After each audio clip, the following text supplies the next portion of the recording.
Crimechurch, read by author Michael Botur. Jade, Chapter 3, Sugar is for Cookies. The first person they sent to hurt Jade is this Nazi boy, so lanky he could have stayed in his cell, and his long spaghetti arms could have reached around the whole Katahitunga block and touched me, just like Mr. Tickle. Mr. Tickle has tattooed his fingers and arms in links to look like steel chainmail, and he has Crusader across his chest in fairy tale letters, nipple to nipple. He puts on a helmet as he comes to kill me. His helmet is a hollowed out pumpkin. There are orange threads dangling in his eyes. He finds me when I'm all alone in the computer room, gaping at this old heavy blockish computer monitor with a curvy screen. I'm looking up stuff about Thai boxing on CD-ROM. We're not allowed on the internet. It turns out there's heaps of kinds of flavors of Thai boxing, like there's Vietnamese Thai boxing and Laotian Thai boxing, I don't know how you say it, there's Cambodian, there's Burmesian, and there's even different fight styles in this place called Indonesia that's broken into little crumbs on the map. There's heaps of light on my computer screen because there are no curtains for shade because I've taken the curtain rings to make knuckle dusters, and I ain't putting the curtains back till people promise to play with me. I study my curvy monitor screen. The reflection shows Mr. Tickle is coming up for a scrap. He's creeping up behind me. Shady Jady gets a boner. You want to play Bull Rush, boys? We can play Bull Rush. Guys from all these different cliques line up behind Mr. Tickle. There's some banditos, there's some Crips, there's some BPs, there's a couple of Nazis, 6 of them. Wide fellas and skinny fellas, and fellas with half their faces inked black. All the boys have come out to play. Hurrah! I reach into my pants and start fiddling with my stiffy. I start thumping my fist against my groin, squeezing nice and hard, forcing the blood up and down the purple shoelacy thing under my diddle. Mr. Tickle swallows nervously and he turns to the others. They're too weirded out to even take a step closer. There's Highway 61 boy with a big belly over his knees. He grasps the door handle. He's right on the verge of leaving.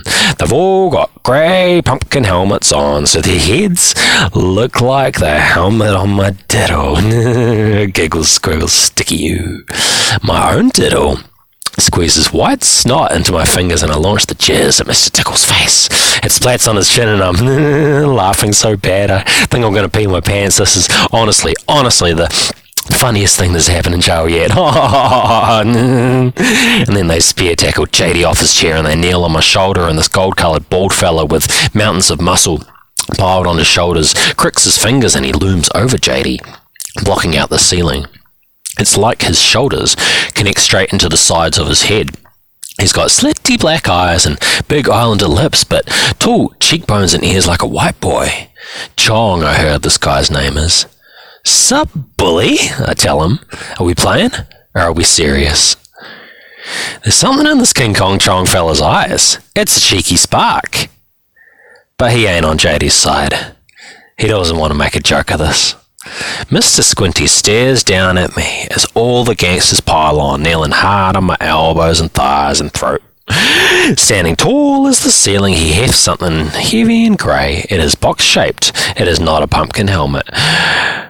We try to tell you, Slattery, sugar is for cookies. Chong has pulled my computer monitor off the desk, and he's almost struggling a little bit as he raises it over my skull, lining it up to flatten JD's face. These old-school box monitors are heavy as. I feel sorry for Chong holding the heavy thing, so I tell him to hurry up and drop it already.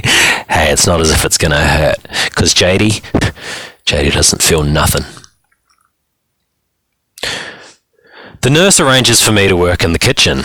There's something about how we have to keep the blood flowing in JD's skull with manual tasks, so I don't have another strokey stroke. There's tons of whispers about not letting me near the sugar, but I am actually a good fit in the kitchen. It's a room of stainless steel with 6 big ovens, and I love it. In the kitchen, JD gets to do as much chopping and stabbing and strangling pineapples as he wants. I waste potatoes and turnips every day, but the best is to stab his watermelons. You know why? Because stabbing a watermelon is the closest you can get to stabbing a real life human. Die, melon, die! You get the satisfying squelch, you get the crunch, you get the juices, you get the pink flesh on the blade. The 4 Asians who run the kitchen, they all turn out to be Thais, so they get old JD thinking about the Vietnam War and Hamburger Hill and Platoon and all that awesome gooey bloody shooty stuff, and JD gets a little bit carried away with veggie wars and radish troopers and carrot missiles and breaking pumpkins over his knee till the leader chef, he barks at us in Thai language to put down the pumpkin. I shriek, karate chop! I go to put him to sleep with a twack on the side of his jaw, but you know what happens? This leader boy, he takes a step back, and then he whips his jandals up, connecting with the hard plate on my ribs. I melt onto the cold lino. JD can't breathe properly for a whole hour, and JD can't believe a quiet little man's jandal has knocked him down, skull to ground.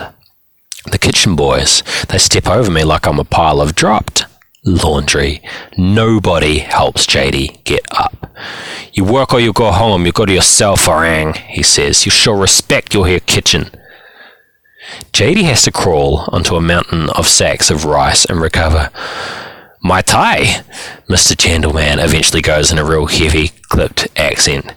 You first time, huh? My Thai, you get kicked down? First time JD lost a fight? Fight's not over. But is it the first time JD's been knocked down? It could be. And it could be the first time JD has ever gotten up and shaken a bully boy's hand. See, this Thai boy, Chan Chai is his name, and it seems like he hasn't heard of JD, which, it's just spastic, it's just mental.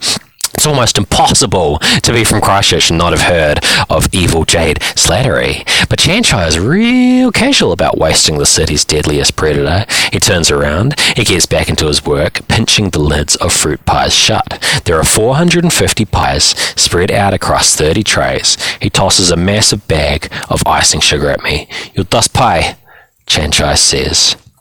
His hair is silver, his face has sleepy eyes. He's got a little mustache. He looks like the head of a prime minister or a granddad on some teen dork's skinny body. I get to work, thinking up revenge as I fold my pies and dust them. After a while, a scruffy white boy with dandruff all over his shoulders comes over with a wet cloth and wipes the dirty footprint off my chest. He's got pink scars from pimples all over his cheeks and real kissable lips the colour of cocktail sausages. "Oh my god, bro, I seen the whole thing! My type, bro, the real thing, like, holy Jesus. Oi, just so as if you want to practice to get revenge on that cunt, oi, stab the shit." He hefts a pumpkin with a smiley face scraped into it on the bench top. He looks around to see if the Thai boys are watching. He pulls a screwdriver out of his bum crack and he sticks it under the pumpkin's chin. "That's where the juggler is," he goes. "Pumpkins is perfect practice, but my favourite is watermelon, 'cause the pink looks like blood," I go, finishing a sentence. "What'd you say your name was?" "My new friend's name, my new best friend, I should say, is Sean Rollins, and he went to Hillmorden, but he was a couple of years younger. And I quit showing up to school after year 10, so that's how come we never hung out. And even though he can't stop itching his nuts, and he drizzles dandruff on the fruit pies, Shawnee seems like a real good companion. We spend the whole afternoon practicing liver punches and left hooks and uppercuts on these big bags of flour the size of human doomans till our faces are powdered white and my ribs ache from Chan Chai kicking me in the chest, but also from laughing too hard with my new best friend. We splash flour on each other, laughing and squirming. I'm white! Shawnee is squawking, covered in burst flour like snow. "Bro, I'm KKK!" The Thais come back around the corner, carrying sacks of sausage meat. They are astonished to see a murder scene with watermelon guts and pumpkin skulls and clods of sticky flour everywhere. A ripple passes across JD. JD's metal skin clanks on, because JD hates bullies, and JD can smell when somebody's about to tell him off.